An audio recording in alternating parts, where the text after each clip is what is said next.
I'm joined by Dr. Wanjiru Ndegwa. She is a consultant, obstetrician, gynecologist, and a fertility expert. Thank you for your time. Next to her is Peter Kimemia, who is a husband and caregiver to an endo warrior. So you are an endo warrior by extension, right?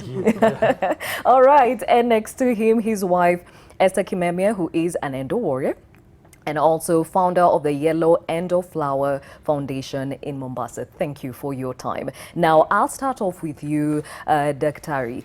We've said it is a condition that makes the tissue that normally lies inside of uterus to grow outside of it. So what exactly makes that happen? Okay, so endometriosis, yes, is a condition where the lining that should come out of the birth canal every single month doesn't, and is therefore spread into other areas, and it can go as far as the brain, as far as the lung. So there are different theories. We do not yet understand exactly what causes endometriosis, but we do think that there is a theory called retrograde menstruation, so that you, instead of bleeding out, that sometimes because of the cramps, that the flow might go backwards. And if it does go backwards, then it enters into the fallopian tubes, it goes onto the ovaries, it is therefore in the abdominal cavity, and therefore can spread in that way. We also think that there's another theory where it might spread in the blood system. So it might just go into the blood system and then travel, because you can't explain how it goes to the brain unless it is through blood spread. So those are the two theories that we think could contribute to endometriosis, but we're not quite sure. You touched on retrograde menstruation. Yes. What would cause that? Is it the structure of your uterus is not like the next person's? Why would it go backwards? Backwards. That we don't understand, but we do know that some comes backwards for a lot of women. So it's just instead like the flow goes backwards, but we don't understand what exactly causes the flow to go backwards, because there are some patients you go in for surgery and they were bleeding and you'll find some blood in the abdominal cavity. So the theory is, it's a theory, we do not understand the dynamics yet. To date? To date, but a lot of research is going on. Okay. Yeah. All right. Let's talk to the endo warrior, Esther. Yes. When did you find out you had endometriosis? When I was 19, and it was it was during my second surgery for abdominal pain. My first one, they went into my bladder but didn't really find anything. So the second surgery is when they found the endometriosis connecting my left ovary and my large intestine. Okay, that was at 19. Before we got to the surgery, there must have been symptoms that pointed you to something was off. What were they? It was constipation, chronic constipation, fainting because of pain, extremely painful periods, heavy clotting, backaches, loss of appetite, nausea during the period. And then I kept having like recurrent infections in my bladder, in my urinary system, yeah. Okay, wow, that sounds like a lot of symptoms in one person. Yes. Now, Daktari, it can vary from one person to the other, right? Yes. But does one person having so many of the symptoms mean that their case is more severe than the next, or what exactly does it say? I think endometriosis is one of those conditions where nothing matches, to be honest. You can have someone who has extreme pain, has all the premenstrual symptoms that she's saying, nausea, vomiting, constipation, and then they have very little endometriosis found or seen in surgery. And you can have people who have very bad endometriosis and with very mild symptoms, so they do not go together. Okay, so if this 1 in 10 women get affected by endo during their reproductive years, 15 to 49, clearly Esther falls in that category. Doesn't that make everyone or every woman susceptible to this? And how is it that others are able to live a full normal life? Everybody, yes, is susceptible, but as we said, we don't understand the causes. So it's just like, why is someone getting a cold and someone else doesn't have a cold? So 1 in 10 is real. There are a lot of women suffering from it, but not everybody is susceptible to it. Okay, so I'll just ask this question. Is it possible to prevent it if we already know that from 15, you know, when a girl is getting into her reproductive age, there is a chance that you may get endometriosis? So are there, I don't know, ways to prevent it? No, there's no preventative measure of endometriosis. If the cells of your uterine lining move to the other parts of the body, it's a silent thing. You don't even know that they're moving. So no, there's no way to prevent endometriosis. Okay, now Peter, I'm not ignoring you. I'll be reeling you into the conversation in a while. Now, endo comes with a lot of pain, as you said, and it can be severe depending on the severity of your endo. How was that for you? It was horrible. The only thing that gave me relief was lying on the cold tiles. I'd walk with medication, like, you know, a cocktail of medication, like when the pain strikes. And the thing about endometriosis is not just during your period. Yes. It's the week before, the week after. Basically, it can come anytime. So within the cycle? Yes. You're almost always in pain. Okay. Yeah. And this you started feeling, how young were you? I think I can say it got like really bad when I was 15. Yes, it was painful. I had painful periods before, but that was like my really bad period where also the flow increased when I was about 15 years old. About 15. Yeah. So when did you get your first flow? I got it before I was 10, then it came back when I was 12. Aha. Yes, so it came and then disappeared and then now came back properly at 12. At 12. Yes. Dr. Ari, one of the risk factors is you starting your periods way earlier than expected. Yeah. Why? I guess the cells have already spread by that time, and I guess people who start earlier have more contractile issues with the uterus, and that's what we think. That because of the retrograde menstruation, you started earlier, you have more influence. The estrogen and the progesterone levels have more influence on somebody who starts earlier. Okay. Yeah. Oh, wow. All right. Now let's bring in the guy in this conversation. Peter, Yes. before you married her, you dated her. And Yes. then she has had to deal with the pain, right? Yes. And the way she describes it, of course, it must have taken a toll on you guys. How, the first time she had to deal with this and you were there, what was your reaction?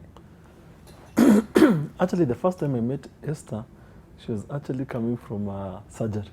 Oh. Yes. Like I actually met her in hospital. Somebody was picking her up and I happened to be friends with the person who was picking her up. And so our first encounter was actually in the hospital. Okay. And she was just coming out of a surgery. What were you doing in hospital?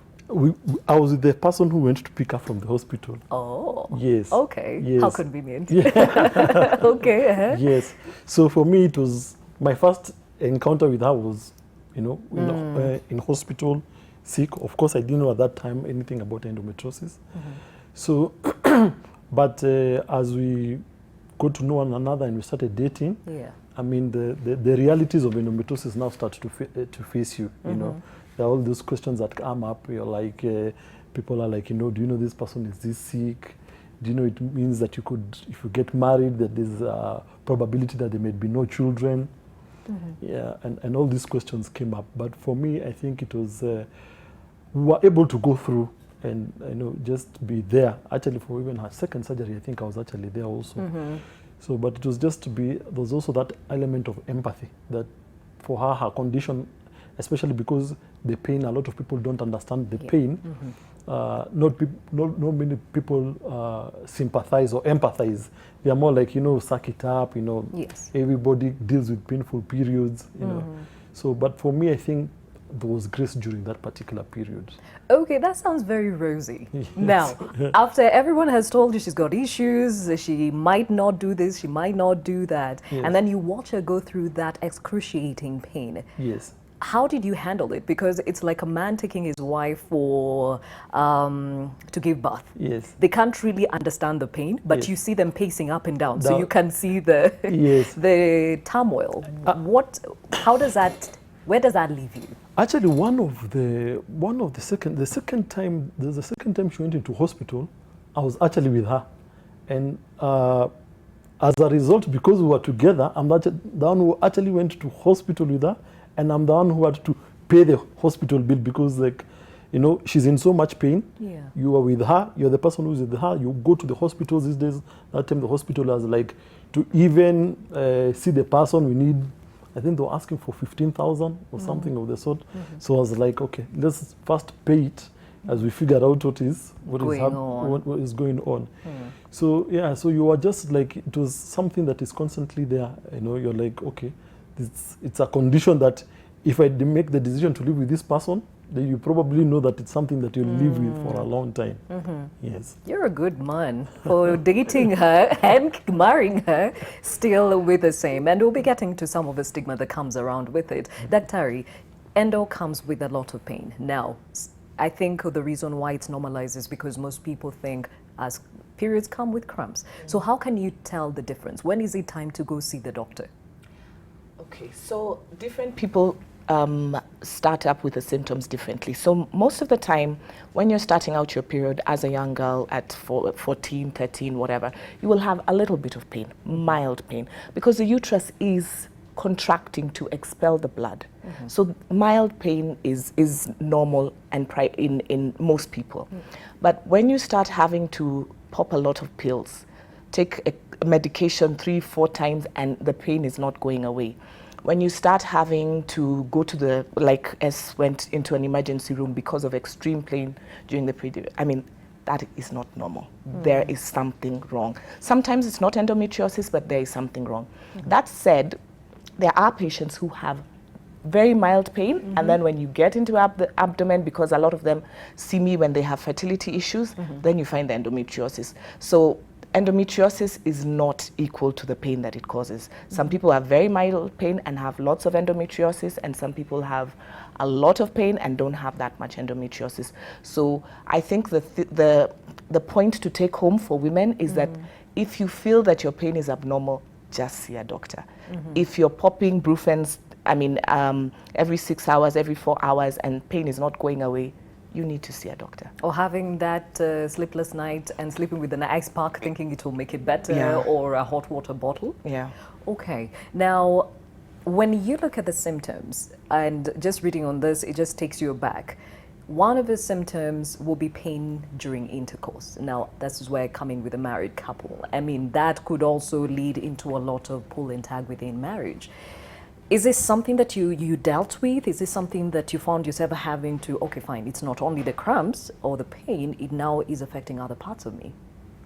I'd say not primarily with the intercourse, but then because of now cysts forming, like I had a cyst at the, let's say, mouth of my cervix, so that was also very painful. So I can't say, that was a time when I had cysts everywhere, my ovaries, so they were just popping. So that was painful. And of course, then you have to remember why you're married, because it's not primarily for sex. Yes. Okay, let's bring in the guy. Because this conversation and how we interpreting the cause is not the same. So you're married, yeah, and you're at a point where now it's affected that thing that gives you the bond. How do you deal with it? Well, I think what I'd say for me, it's a case of you knew what you are getting into. You get? It's not that it happened in marriage. So it was something by the time we were getting married. Also, I'll explain the period when we dated and courted was like 2 years. So if I was going to bail out, you had 2 years to there bail was the okay. Yeah. So, but when you, like she said, by the time we got married, we are like, okay, I mean, you have committed to this person. You have things, a vision that you want to do together. So the sex is not the main factor.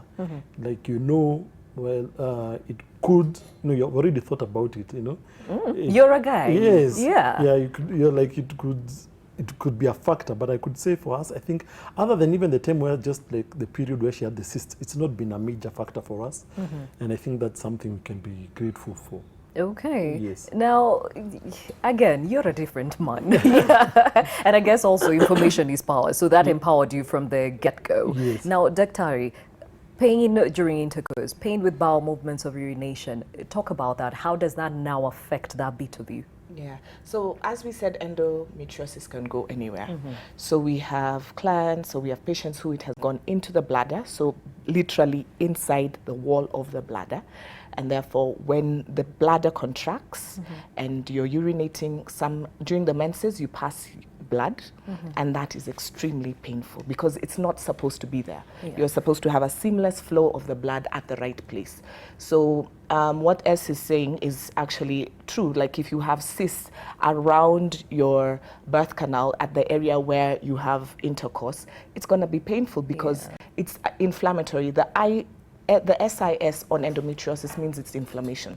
So I don't know if people have had a boil, but you can imagine something like a boil over there and then having intercourse. It's going to be painful. Yeah. So that's really what causes it. There's inflammation of endometriotic tissue, which is not supposed to be there in the areas Okay, the thing about endo and the reason you could live with it for a long time without knowing is the misdiagnosis, For example, some of the symptoms, fatigue, diarrhea, constipation, bloating, nausea. Some of them mimic pregnancy. You could think, I'm pregnant, then find out, oh, I'm not. Or it could be something else.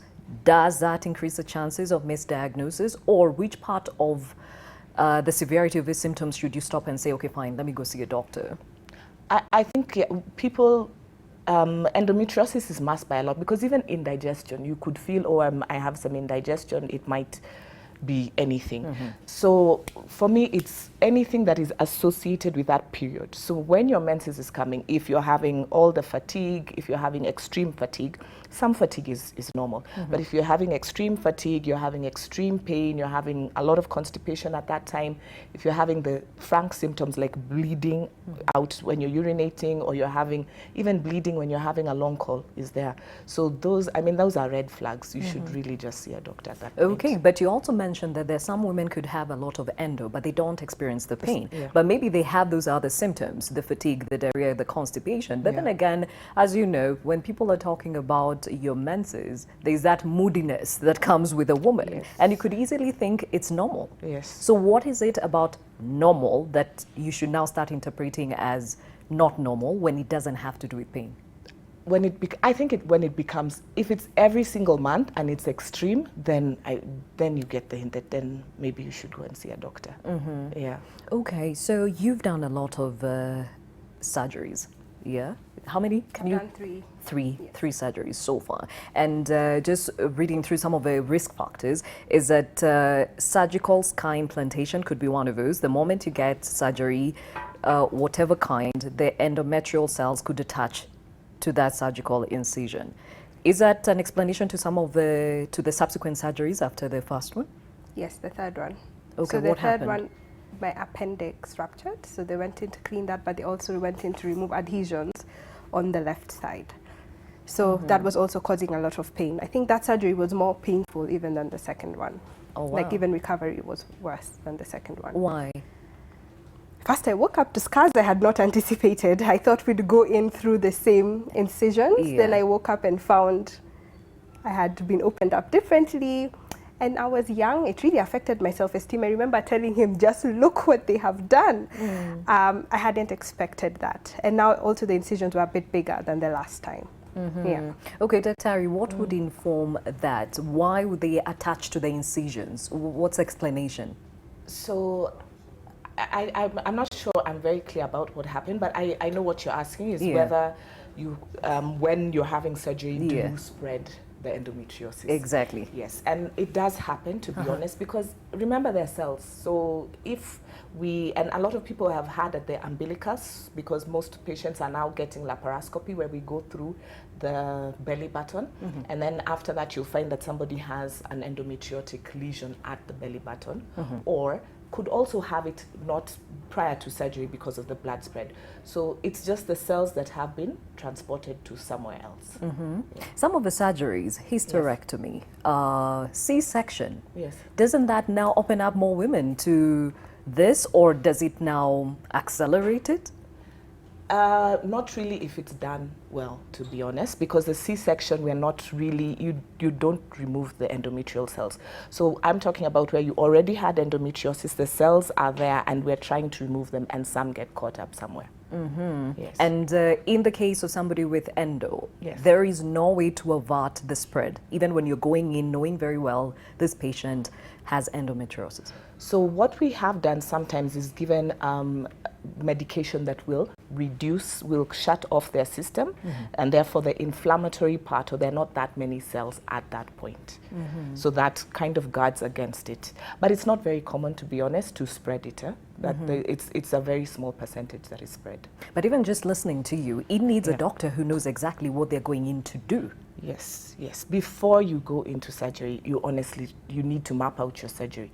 You need to, and that's why it's important not to rush sometimes, but to get a full explanation, because if, so we do scans, we do MRIs, some of them do not show us exactly where the endo is, but you need to be prepared, even when you're in surgery, that you might need a surgeon on board, because it might go to the colon, it might have gone to other areas where as the gynecologist you're not ready to to tamper with.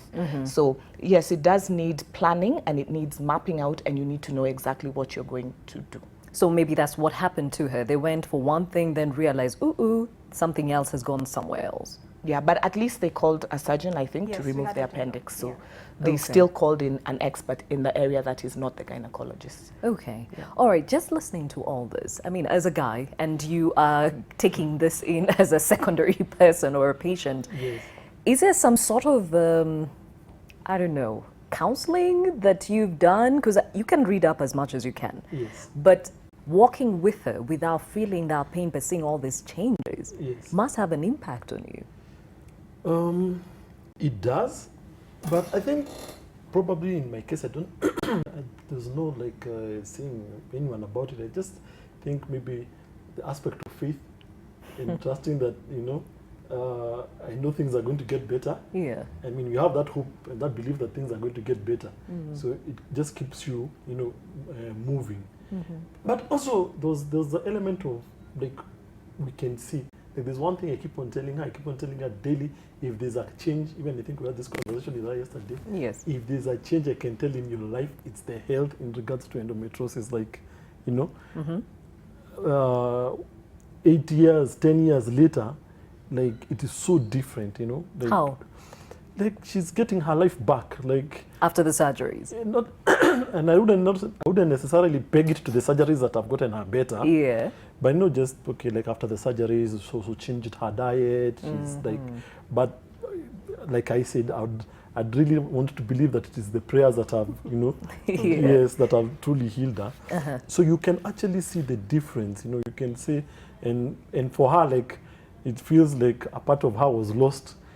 These days she's always telling me, oh, now I want to climb Mount Kilimanjaro.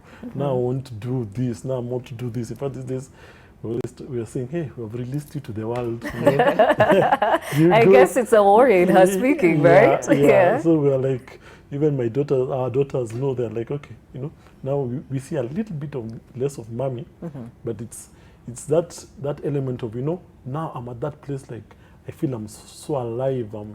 I can do all the things I've wanted to pursue. Okay, just listening to your husband, do you have a gift? A guy who understands and a guy who's empowered. You have a foundation, Yellow Endo Flower, and I'm sure you've come across other cases where the men are not as understanding or even know what to do in such cases. Is there some sort of support system for these guys? Because some of them is just ignorance. I think it's also first getting the women to understand what's going on. Because if you know what's going on, then you could perhaps ask for the right kind of help. So I could say, Peter, I need you to support me because I'm really exhausted, so help me out with A, B, C, D.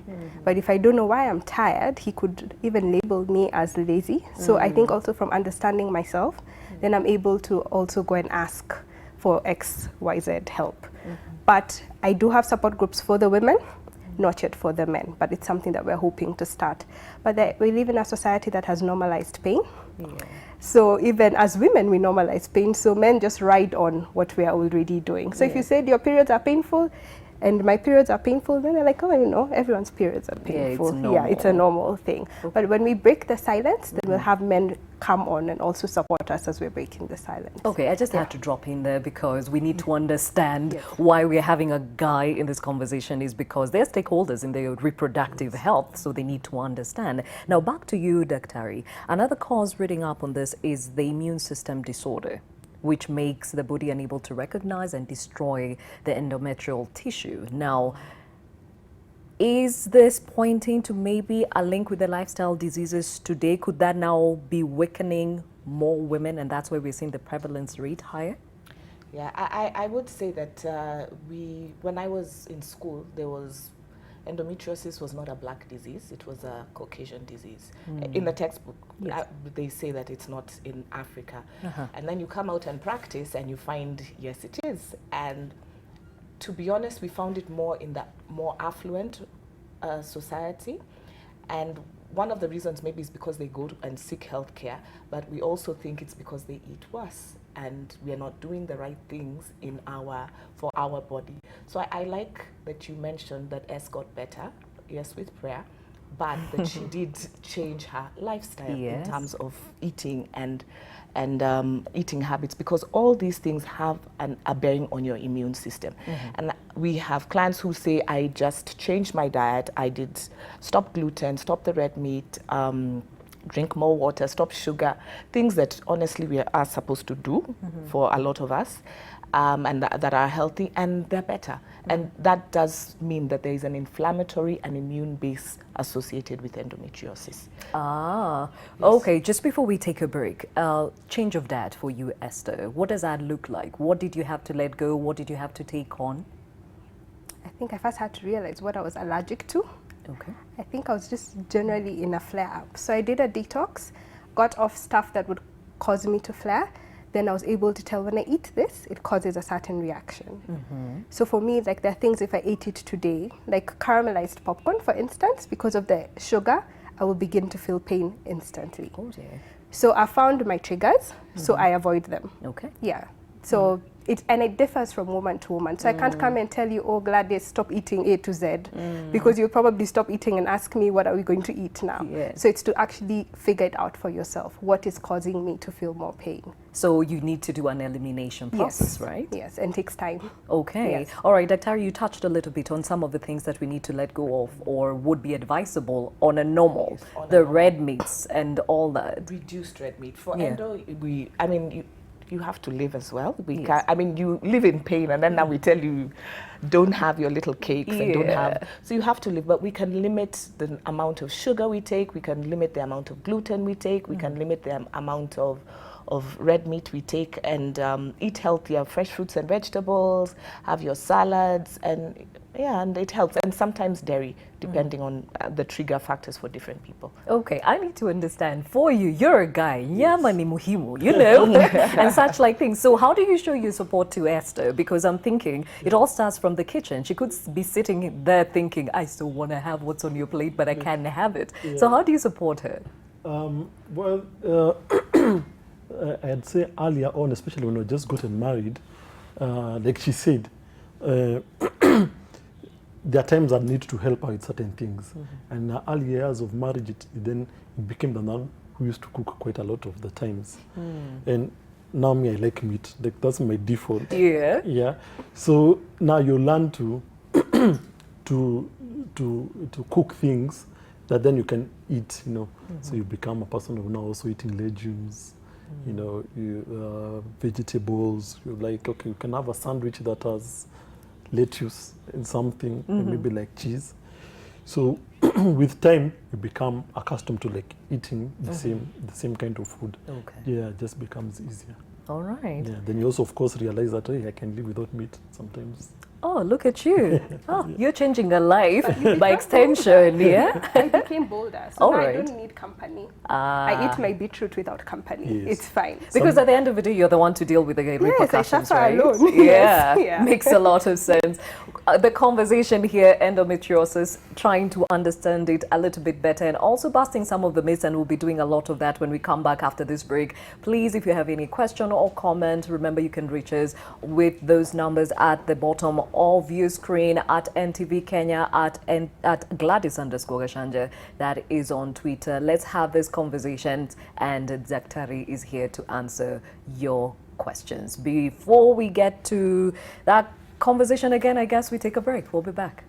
We're still having that conversation on endometriosis. Remember, March is the time we take time to just create awareness around this condition. And clearly, we are learning as we go along, because even the medical fraternity are also learning as we go along. Still with me in studio, Dr. Wanjiru Ndegwa, consultant obstetrician, gynecologist, fertility expert, Peter Kimemia, husband and caregiver to an endo warrior, and that would be Esther Kimemia, who is an endo warrior and founder of Yellow Endo Flower Foundation based in Mombasa. Now, remember, you can join in on this conversation. Those numbers at the bottom of your screen. Call us up if you have any question or any comment, and you can also reach us on our Twitter handles at NTV Kenya, at Gladys_Gashanja. Now, just to bring you up to speed, this is a conversation that has really gotten a lot of attention, and it's interesting and also very encouraging, with many coming out to say, guess what, I've also been living with this, and it's time we actually stop normalizing this condition. If we have those pictures ready, some of those that you know very, very well are some like Janet Mbogwa, if we have that picture. Janet Mbogwa, you do know that she is a media personality. We also have Shiro Morioki, who actually is also a media personality. She's been very vocal about the same. And we also have Jambi Koikai. Now, Jambi is a thoracic endo warrior. She has gone through a lot, and she has been very vocal about endometriosis and very keen on ensuring that people sit up and pay attention, because there's a lot about this condition many do not understand, and a lot of support and resources that needs to go into helping those that are living with this condition. Now, before I get to my guest, let's cross over to my colleague, that is Melita Oletenges, who is coming to us from Nyeri County. Indeed, Gladys, thank you. As you put it, we are coming to you from the Nyeri Law Courts, where a few minutes ago an administration police officer was arraigned in the High Court here on account of murder. The administration police, Martin Ndumbi Kinywa, attached to Githunguri sub-county headquarters, that is in Kiambu, is alleged to have beaten his groundsman on the 23rd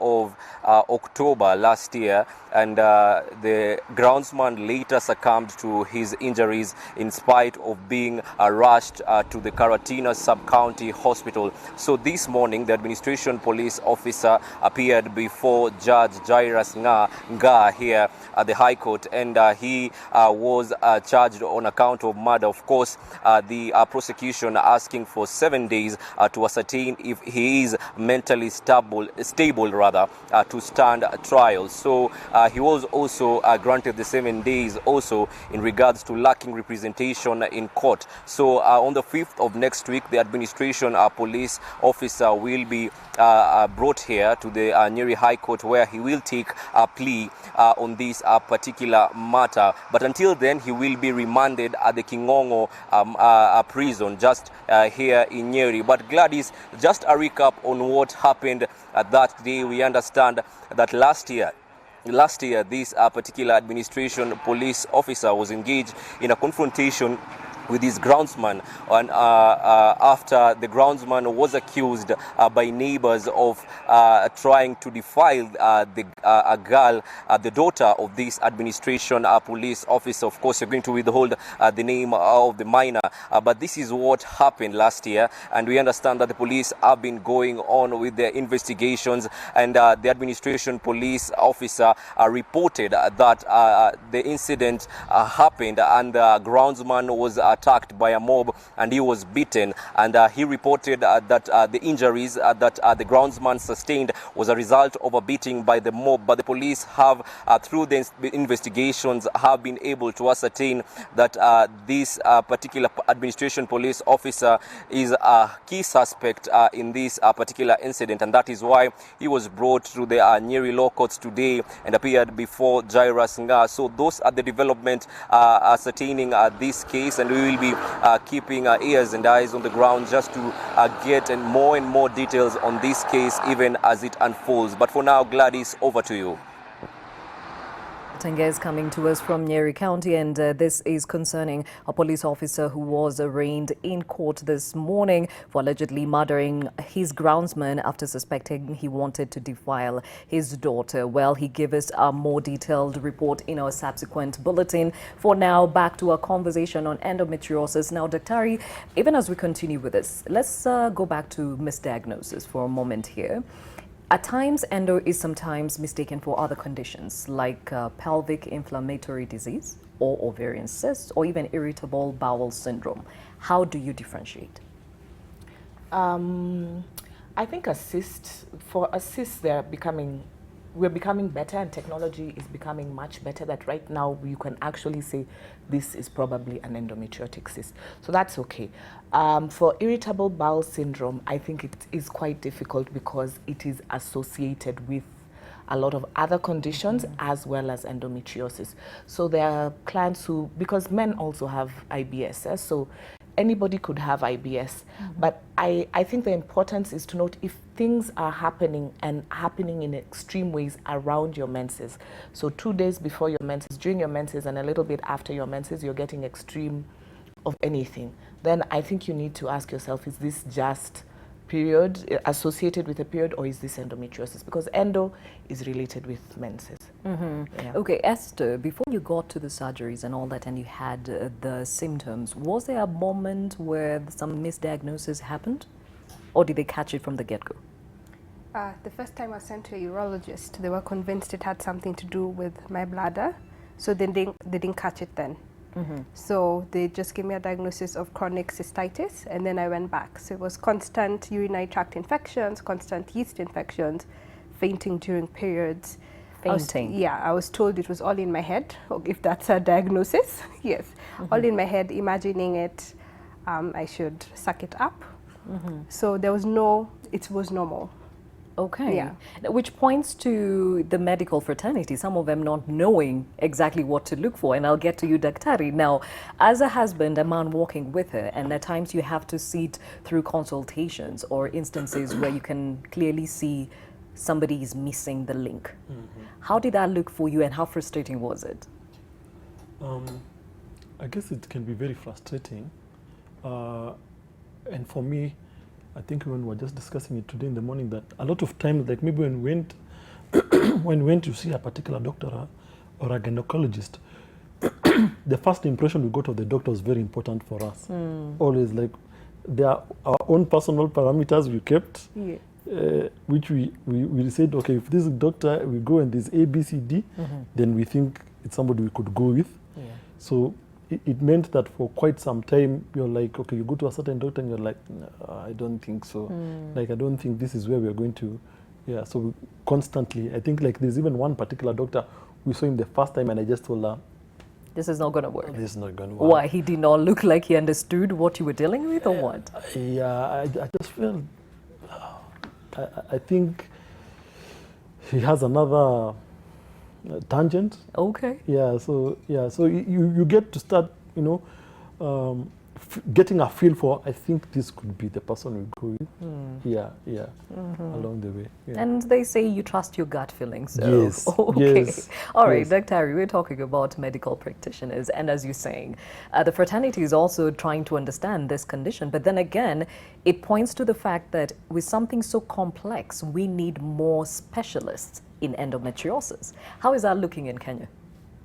I think there's a lot of interest in endometriosis, but I think we need to remember that our textbooks, I'm not very old, I like to say that, but our textbooks said there was no endometriosis in African skin. So if you are a little bit past and you're in the village, to be honest, and you come with, I'm not going to think endometriosis. And I think that's where the awareness comes out. And so even doctors now become aware, okay, now we are seeing more of this pelvic pain, now maybe it's endometriosis. That's being said and done. There are also people who are interested in endometriosis and people who are not. And that's okay, because my interest is in fertility, and endometriosis comes with it. So if you come to me with another problem, I probably will not be as interested, and that is why we specialize, and that is where our country has gone to subspecialists and specializations, because that's our key interest. So if you're going to a GP, unfortunately, he might be not the right person to treat you. So I think it's also awareness of who should I go to be treated. And speaking of that awareness, is there a sensitization of the same? Yes, I think we are trying more and more to say this is your gynecologist. Gynes are the ones who deal with that, but a lot of people will go to clinical officers and especially in the villages. There are no specialists. That's the problem, honestly. Yeah. Okay, just picking up this question, and I've seen it before, and also with another endo warrior who was very categorical. Just because you're a gynecologist does not mean you understand endometriosis. That is true. But I will point to this very important fact, and we were discussing it with S. We are doctors. We understand the condition. But endometriosis is multifaceted. There is the mental part, there is the marital part, there is the employment part, because it also affects your employment. There are all those facets. Yes. So as doctors, we are helping, and we get frustrated as well when something isn't working. We're like, we are supposed to be helping and it's not working. So I think patients also need to understand that, yes, we're gynecologists, and that is our core. So the mental bit we can support, but you need to see a therapist if it's too much weighing on your mental part. If you have employment issues, if you have marital issues, you need to go to a counselor. We are not geared to treat you holistically. And that's why for me, we are really trying with a couple of other doctors to make it to make a speciality-based care center for endo, because I do believe there are other in Europe they have pain management specialists. So if you've come to us, we've removed cysts, the pain is not going, then we send you to the person who manages pain better. If now you have issues in terms of your marriage, which will come up, you go to the marriage counselor. If there are now other issues in terms of I can't cope with this, then you go to a psychotherapist. So it's a multifaceted disease that really needs to be treated as that. So I think that is where the misunderstanding comes. When you want me to be your counselor and everything, we are really geared to just helping you ease your pain. So endocare has many tentacles. Yes, it okay. does. All right. Speaking of which, she touched on the fact that for the longest time, endo was seen to be a Caucasian condition, not an African condition. With the foundation, I'm sure you deal with those that are in the machinani who now are dealing with this thing, but they can't even give it a name. What are the gaps within the system? I think first, the statistics we have for endometriosis don't really include Africa. So we say between 176 million women to 200 million, but we don't really have statistics for Kenya. And that's what also Endometriosis Foundation of Kenya are working to get more numbers, like actual numbers. But going on the ground, I think pain has been normalized even in our cultures, even in Mombasa, like you can't really talk about it. So I think even before you can talk to the girls, we first deal with the mothers. Because if pain is socialized as a normal thing, then it's difficult for people to even think it's abnormal. So you only find people talking about or actually realizing pain is not normal when they have problems conceiving. Then that's when now they begin to say that, maybe there's something here. So I'd say people don't even know there is a problem in the first place. Even before we start counting them, it's actually making them aware that there is really a problem. Yeah. Okay. Now, let's talk about the risk factors. Some of them are never giving birth. It's been touched on. Starting your period at an early age, we touched on that. Going through menopause at an older age. Just reading through some of these risk factors, it makes somebody feel like you're already set up by some of the choices you make in life. Because there are people who say, I don't want to have a child. And does that now aggravate the situation? Is that what we're saying here, Daktari? I don't think there's any base of that risk factor. I will be honest, because most girls get it at their teenage. So really, it doesn't mean that if it's already started. So not having a child does not mean that you'll get endometriosis. So that I refute. Okay, so maybe this is a myth. Those are myths, yeah. So now that we're talking about myths, how about, I remember in high school, those that had excruciating pain would come back and say the doctor said, I need to have a child as soon as I can, then the pain will be alleviated. Fact or fact or not? Not a fact, because it depends on what your pain is being caused by. Some people do say their pain is relieved after childbearing, but I mean, it's a myth. It's not fact. There's no fact about that. Okay, we have an endo warrior here. You have how many children? I have two. 2 children. How is life after kids? I'd like to say that I have had painful periods even after giving birth, especially like between my first and second. Yes. But now I have no pain during my periods. Oh, really? Yes. So, Daktari, could she be proving this myth correct? I don't think it's about childbirth, because S has done things to ensure that she's helping her condition. And that's what I tell clients. I have clients who say, I knew I'm going to have pain this period. And they even come before because they're like, I ate badly, I did this, I didn't exercise. So it's the management. It's the management. Yes. And it's also that she knows herself now and she's aware and she's striving to be better. Yeah. Okay, so there is the genetic factor at play here. Yeah. Do you have anyone in your family who also has endo? Not that I know.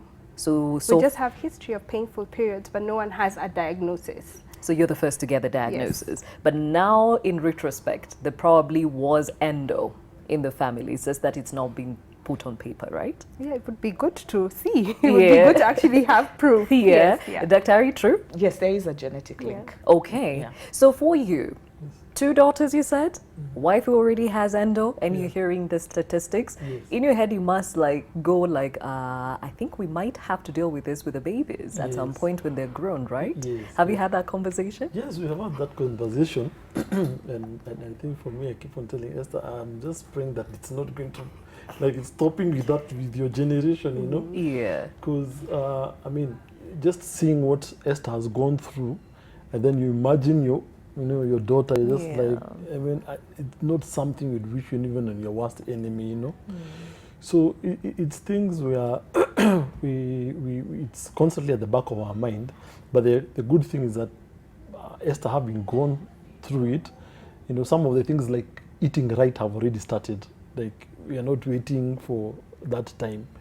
Yeah, so like we're already constantly monitoring what are we eating. Now, not even with endometriosis, like, you know, just normal things like we notice, like with our younger daughter, if she eats a particular food, then she's prone to getting constipated.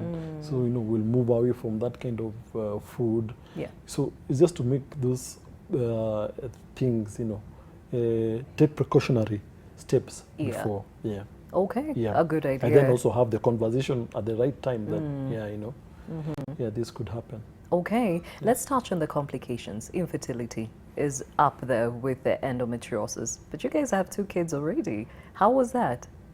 We didn't have trouble getting pregnant. I just had a lot of hormonal imbalances before getting pregnant. In fact, I was mentioning to the doctor that when I got pregnant, people thought I was sick because I had acne on my face, on my neck, on my back, on my hands. Like, it actually looked like a skin condition. Oh. And I didn't know I was pregnant. So I found out I was pregnant later, and I was like, that makes sense.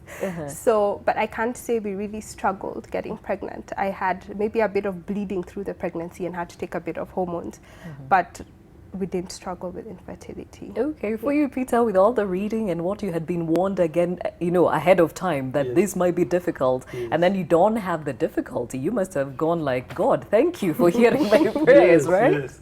Yeah. Yeah, actually, you know, you could already sense because we had made a decision that maybe in the first 1 or 2 years we'd not want to have a child, just to, like, you know, settle in marriage. So you could already see that some people were already thinking there's a problem, you know. Yeah. They're like, these guys, there must be a problem, you know. Yeah. So, but, you know, when the child came, when our first daughter came, you know, you're like, thank God, you know. And then the second born comes, and then you're just like, hey, okay. Yeah, like, we thank God that it has not been an issue. For you. Yeah, yeah. Okay, now before I take a phone call, Dr. Ari, infertility.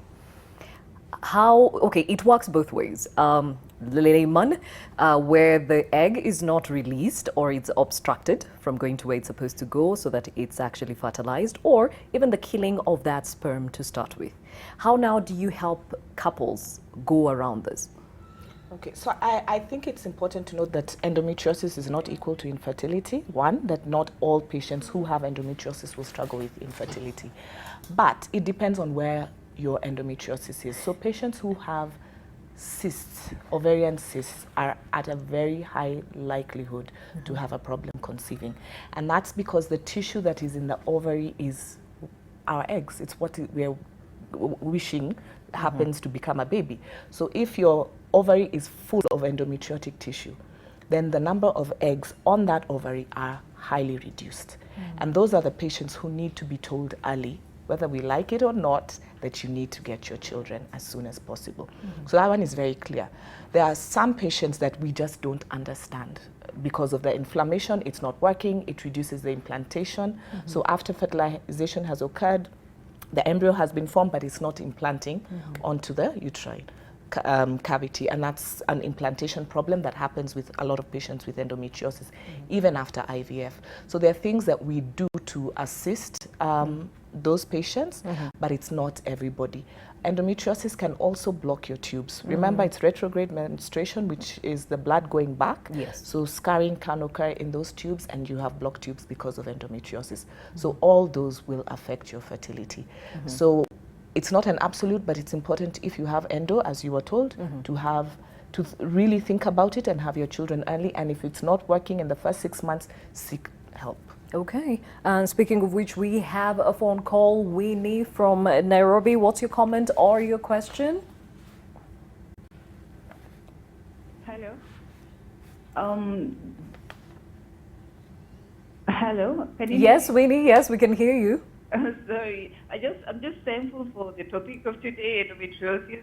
For real, it has been going through our heads with people talking about it. And I was just thinking, the symptoms that you're giving about endometriosis, just painful periods. Like every single girl out there has painful periods. So I'm like, is it so much? Is endometriosis so much to us, or what else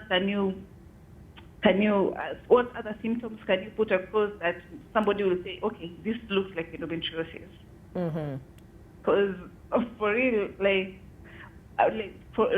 me, for example, I've been having painful periods, and yeah, I'm married now, and I have not conceived. So I'm like, should I go to the doctor to look at this, or what exactly? Winnie Yeah. from Nairobi, thank you for your call, Daktari. Could you answer her question? Okay, thank you, Winnie, and thank you for being so brave as to, put yourself out there Yeah. and discuss your problems. But I do think that for you, if your conception period is more than a year, then of trying to conceive and it's not working, you do need to see a doctor. If you have painful periods that you're, as I said, taking too many painkillers and the pain is not going, so there's if you take a Brufen and then you're okay, probably for 6-8 hours, then we don't worry too much. But if you're having too much pain, then you do need to see a doctor and have them advise whether it is endometriosis. That being said and done, endometriosis is not so easy to diagnose. Yeah, endometriosis is a diagnosis of laparoscopy, which is surgery, which is expensive and unaffordable for a lot of patients. And also, do we need to go in with a scope to diagnose? So I think she needs to see a doctor and seek help. Yeah. Okay, all right. Keep your conversations and questions coming through and comments even as we continue with this conversation. Now, let's, before we even get to the complications, as we continue with this conversation, somebody has asked IVF. What are the chances of this working when you have endo? IVF depends on one most important factor is your age. Yes. Second most important factor is how much ovarian reserve you have. So if you have endometriosis that has scarred your ovaries, it's not going to work, to be honest. That has scarred your ovaries to the point that you have no eggs, which happens for a lot of patients. It's unlikely to work. So IVF is not 100%. It does not treat all conditions. So it's not for everybody. Yeah. Okay, I'll come to you, Esther. Even as you use your foundation to create awareness, I'm sure you've come across women that are now, as you said, would come to the doctor or to you and say, I'm having infertility issues, and then now start looking, backwards to what could be causing that. How do they understand who they need to go see, and do they have the help to do so? Yes. Like availability of the gynaes to start with, or even getting to them?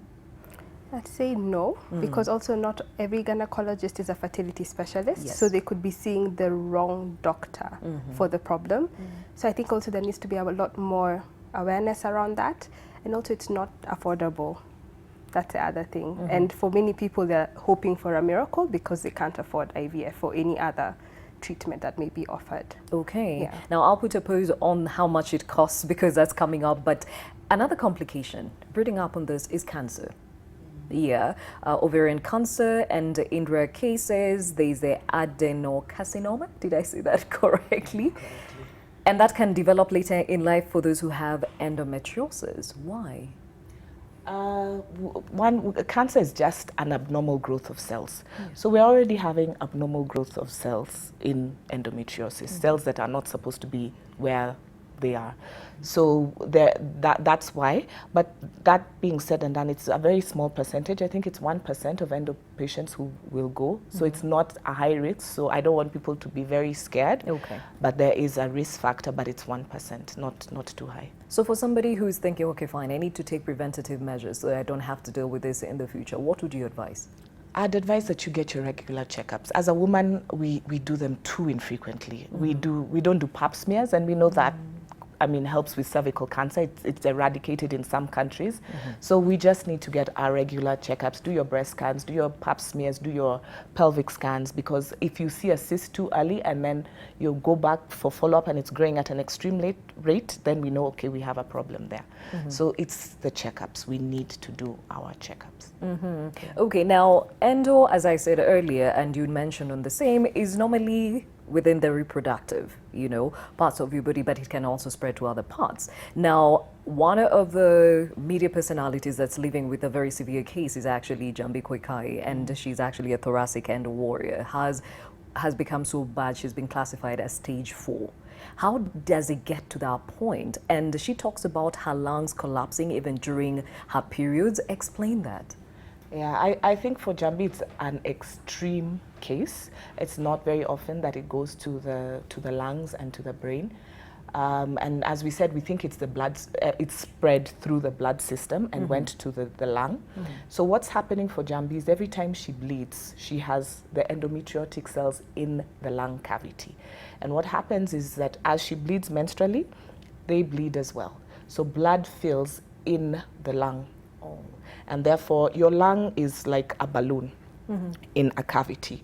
So her cells are around the cavity, and therefore the blood then squeezes the lung that it is not able to move up and down in the normal way that we breathe. And therefore then she gets compromise of her breathing system. So we are very, our medical fraternity always talks about her, and it's unfortunate that hers went to that stage. But unfortunately, as I said, we can't prevent it. It just really just spreads. So you treat it as it comes? You treat it as it comes. Okay. All right, let's get to the treatment. And this is where it gets a bit complex, because you can manage it, you can treat it, but you cannot cure it. But it also comes with a price tag, right? How has that been for you, especially with how many surgeries? 3 surgeries now, and many other treatments in between? Thankfully, insurance paid for those.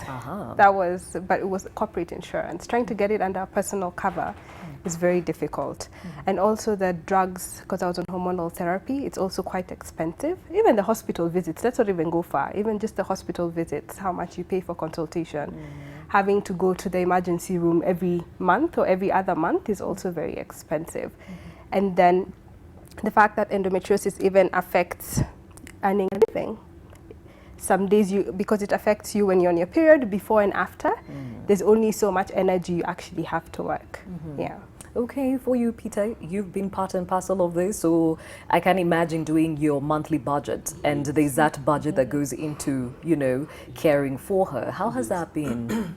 Well, I can say that earlier on, especially at the time where we had the surgeries, like she said, the good thing is that we had corporate cover. So it covered a lot of that. And that was predominantly the time that she was in hospital, in and out of hospital a lot of times. Yes.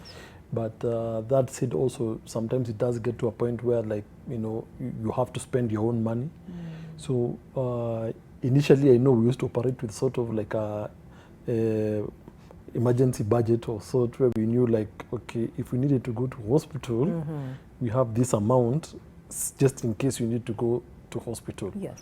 Yeah, but as like I said earlier, she's gotten better. Then it's not something that is always at the back of your mind. Okay. Yeah, it's not something that you're always thinking that you might need to spend this kind of money. Okay, Dr. Wanjiru, they are blessed, lucky, whichever you want to call it. There's some people who are not as lucky. For example, some that don't have insurance covers, and the only thing they can rely on is NHIF. How does that look like? I think NHIF is changing the scene right now. I think NHIF, the laparoscopy is being done in smaller hospitals. I'm part of a group called Laparoscopy Mashinani, where we go into the villages and also do free endoscopic surgery. So I think it's to be in tune and to plug into where you can get the help, because the NHIF is doing a lot right now for for the surgical bit for patients. Yeah. Let's talk about numbers. How much does it take to have a laparoscopy surgery? I think it depends on which hospital you go to, because there are some hospitals that have subsidized it, but it would be anywhere between 80,000 shillings to 300, 400,000, even 500, depending on what is being done, to be honest. So if your endometriosis is really bad and we have to call in a surgeon and have to do a lot, then it will go up because of the time it will take and also the expertise that is needed to do the surgery. So if I have my NHIF card and I am dealing with this condition, will I get help? Yes, you will get help. And to what extent? I guess it depends on how bad it is, but radiologically right now NHIF are paying for CT scans, MRIs, so at least the diagnosis can be made. After the diagnosis, then you'd have to seek approval for the surgery, and they still pay quite a bit. Okay. Yeah. All right. And speaking about paying quite a bit, referring to Jambi's case, because we've seen her go through a lot, we've been, putting resources to help her along with this. It takes a lot from your pocket. First, it's taken away from her earning a living, and then she needs more to keep her treatment going. That could be a reflection of very many other women out there. How do they get help? Is there something being set up to help out those who have no dime to their name, so to speak? Esther? No, not yet. Yeah, not yet. Like I did my CV yesterday, for instance, and I have a huge gap because of endometriosis, because inability to work, because you might not even be in as much pain at the time, but you're too exhausted, because chronic fatigue is another thing. So we do need more stakeholders to come together to buffer all the women who are suffering physically, financially, and emotionally as well. Yeah. In an ideal world, what would you expect an employer to keep in mind if they have one of their employees who's living with endo? Take care of the medical bills. That would be the first thing. Yeah. And then offer grace. Also for the employee, when she understands her energy cycles, that sometimes the fatigue is a bit less, so you're able to do a bit more then. So maybe really reduce the workload a bit, because we need to understand each other, because 1 in 10 women, that means if I don't have it, someone I know has it. If I have 10 friends, one of my friends has it. So it's also extending the grace and creating more awareness about it. Yeah. Peter, from your experience, clearly this goes beyond the usual menstrual pain and all that, and you understand the repercussions. Most men won't sit back and understand or even try to walk the walk. It just feels like, as they would say, quote unquote, una mama mwingi. You know what I mean? Yes. What should be put in place to ensure that both man and wife walk this journey empowered? Well, I guess the first thing would be just getting more men to understand not just endometriosis, like just what happens to a woman during the menstrual period, like what happens even for dads, like what does your daughter go through, I think it unfortunately with a lot of men it's sort of had a lot of stigma. Yes. Like they don't want even know. Like today we were just discussing that some men can't buy even their daughters pads, it's like a big thing, Yeah. And we're just saying the more it becomes a norm, the more you create awareness for it, then people will become to understand, It becomes more acceptable for someone to be like, okay, this person has endometriosis in my organization. Yeah. I might need to, if they call in and say they're not going to make it today, then I can understand, Yes. You want to give a loose comment like you're not the first person to have periods, Yeah, so you understand that we know where this person is coming from.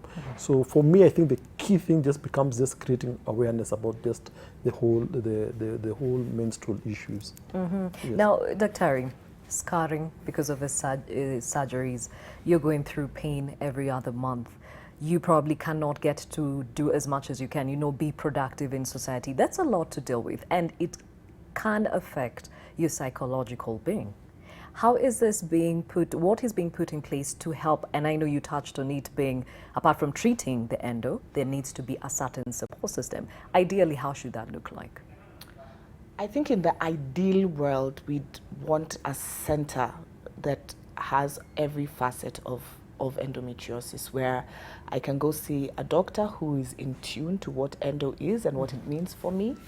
I can have a pain therapist who understands my grade 1, 2, 3, whatever level of pain, and is there for me to help titrate my drugs and deal with that. I have a psychologist who, if I have a panic and I'm not dealing with this very well, then I can go to that psychologist. I think that we also have awareness camps in that the men and people and employers understand what endo is. So it just, that's the ideal, that there's a support for each and every place you are with endo. Okay, I think I think this would come best from Endo Warrior. What's going on in your mind as you're going through all this? You touched at some point it affected your self-esteem. The surgeries, you woke up thinking they would only affect one part, and then you woke up with all these wounds. Help us understand what an Endo Warrior is going through that we cannot see. I think the fact that it's invisible means that you have to prove it. So you have to keep proving that you're in pain, which also takes a lot of energy that you don't have. The second thing is that you feel like you're failing. No one plans to be in pain. No one plans not to perform. No one plans not to live their life to their full potential. So you're already having an internal fight, like with yourself. And sometimes we beat ourselves up because we want to be better, but our bodies are just letting us down.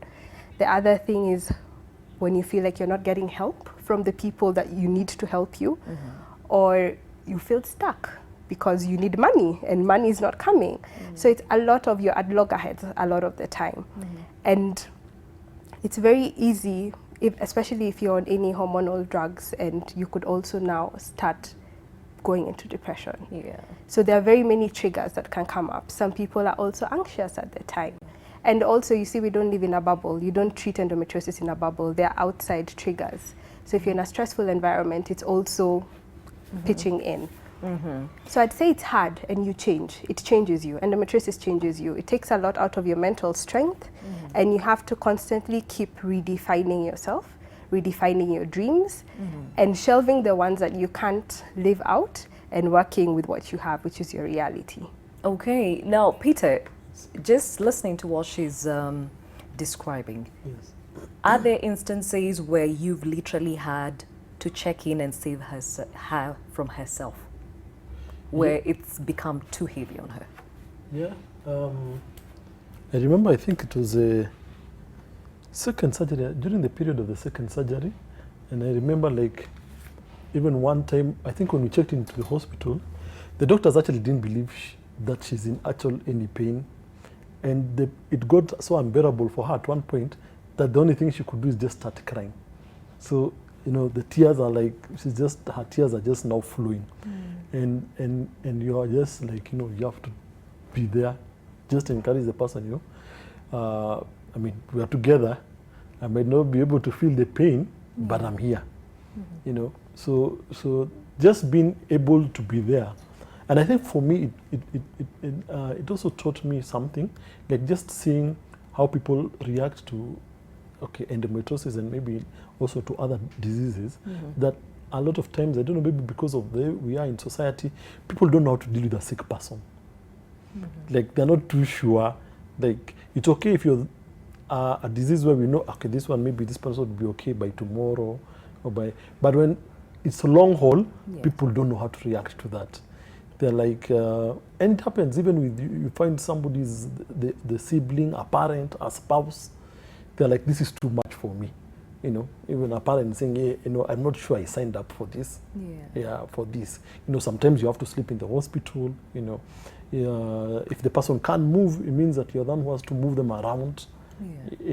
So it does take a toll sometimes, but I mean, the key thing just has to be, if you're there for the person, I think if you're there for the person who's going through for it, it's a big encouragement for them. Okay. Now, Dr. just listening to this, then you explained how ideally this should work out so that we have a complete endocare for those that are living with endometriosis. The impact on your psychological being is immense. For some are suffering silently, as she said, because you can't see it. And plus it's been normalized. So you deal with your issues. And at times you figure out things are bad when they are at their utmost end. How can just the support systems around those with endometriosis understand and help them with? What should they do?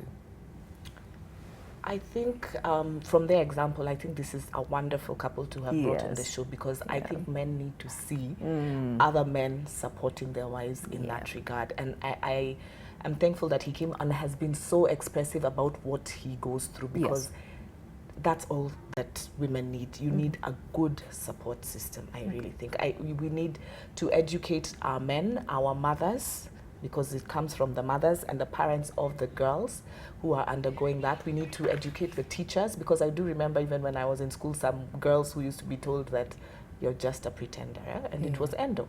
So I think it starts from educating people in society, the people who touch on the girl child, that this is real, this happens, and it's not somebody pretending.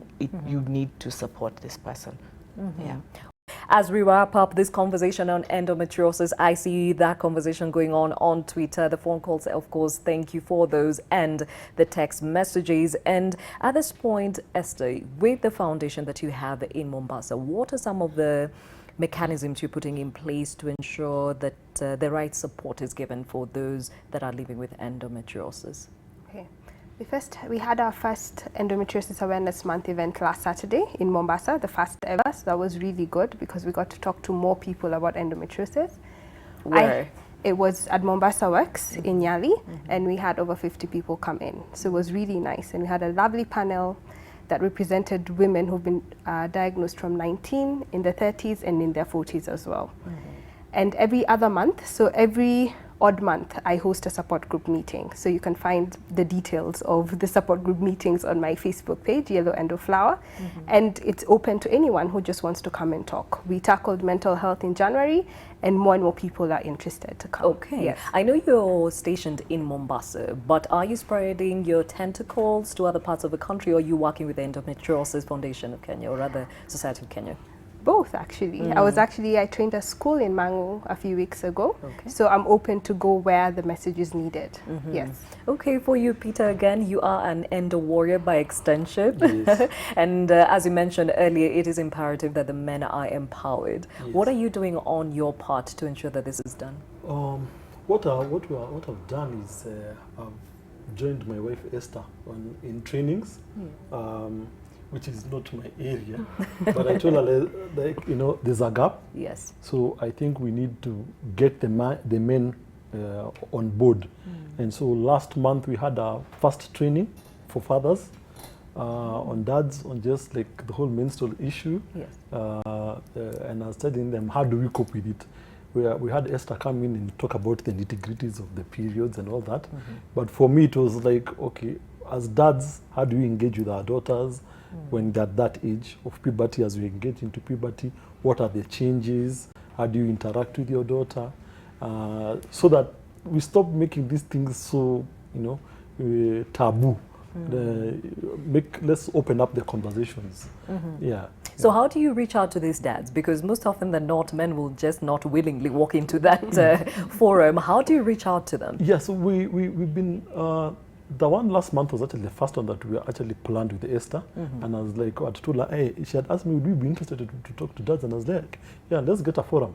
Let's do one. Let's see whoever is interested to come. Yes. And that's how we've been doing it. We set a date. We say it's open to whichever father or dad who wants to come. We've also been tying with the idea of if you're a group of dads and perhaps you wanted us to come to you as a group, maybe you don't want to be in a public one, but as a group of dads, somewhere you want us to come and have the discussion, then we are willing to come and have that discussion with you.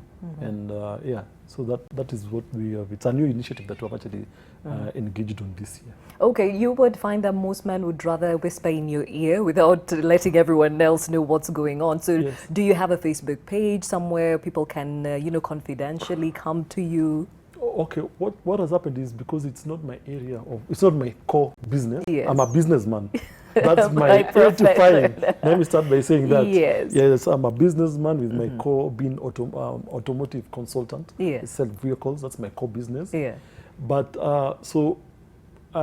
currently, when we want to do anything to do with dads, then I have to go to Yellow Endo and Flower. Yes, but the idea is, because I also do other programs, separate programs to do with men, and I volunteer to facilitate them. The idea has been then, if the need comes up, then I would start something specifically for men.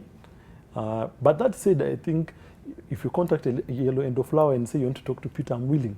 Yeah, any man wants to call and say, I'm having this issue, Yes. maybe with my wife or with my daughter, then I'm willing to have that conversation at any time. So maybe you can go back to where Esther, even as you empowering the women, are you also giving them that leeway to now bring in the men? Because he might not agree, but at least you passed on the message. Because if the connection is end of flower, then there needs to be that empowerment from your end. Yes, we'll look at doing one where we open it up to spouses. I think the first thing is also getting the women comfortable, Yes. and then they can bring their spouses. And you know, when they begin to see a change, then they're also willing to gravitate in that direction. Yeah. Yes. Okay, so Dr. we've talked a lot about the support system, the treatment, and it's imperative that people understand that you also need to take an initiative in this, right?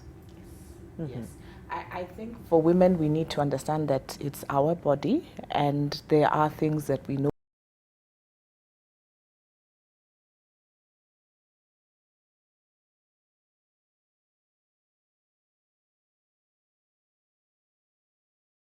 get that support if that's where we are in our lives. I also want to say that as much as endometriosis is not equal to infertility, if you've been struggling for more than a year and you have painful periods or you have endometriosis, it's important to see a fertility specialist, because at the end of the day, a lot of us want to have children. It's not for everybody, but you need to be aware that you might have a struggle to get children, and therefore don't take it lightly. You need to see somebody. And then I think the last point is that pain is not normal. And if you have excessive pain or in your gut, you just know that this something is not right with my body, please see a specialist, and a specialist who is in tune with what endometriosis is. And I'm grateful that there are now patient advocacy groups like the Yellow Endo Flower, and there's the Endometriosis Foundation of Kenya that are very active in terms of the support and awareness for endo. So, yeah. We've come a long way. We have. Yeah. Okay. Now, before I let you go, this question has just been put through. There is a Tina who is asking, and actually she just come to my inbox.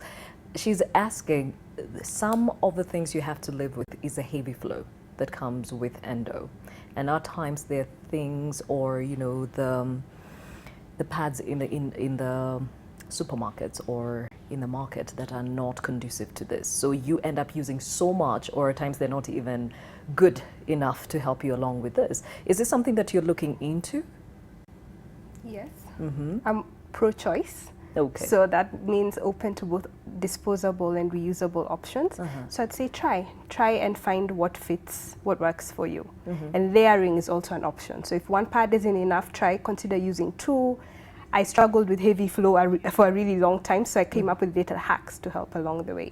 Yeah. Okay, Dr. Ari, this is definitely a big issue, because I hear the flow is out of this world. Is there something that's been put in place? Because I'm assuming with a child who's still in school and they have to deal with this, can you imagine? We are trying to give them pads to keep them in school, but if they're not enough to help them with the flow, then that becomes another complication. Well, the flow is not excess for everybody. It's not a key sign or key symptom of endometriosis. Maybe some patients have heavy flow, but I would go back to that there are now many options. In fact, I was being educated by Esther in the morning about all these options, and it was amazing to know that now there are disposable ones and the ones that you can wash. So there are options, and I think it just should be, the public should be aware. So I guess that's to you to make more awareness, to create more aweness about that. Okay, and also you, Dr. because you said you do these camps that you go to the machinani. Yes, I think it's also imperative. Yeah. When people hear this coming from the doctor, they probably would believe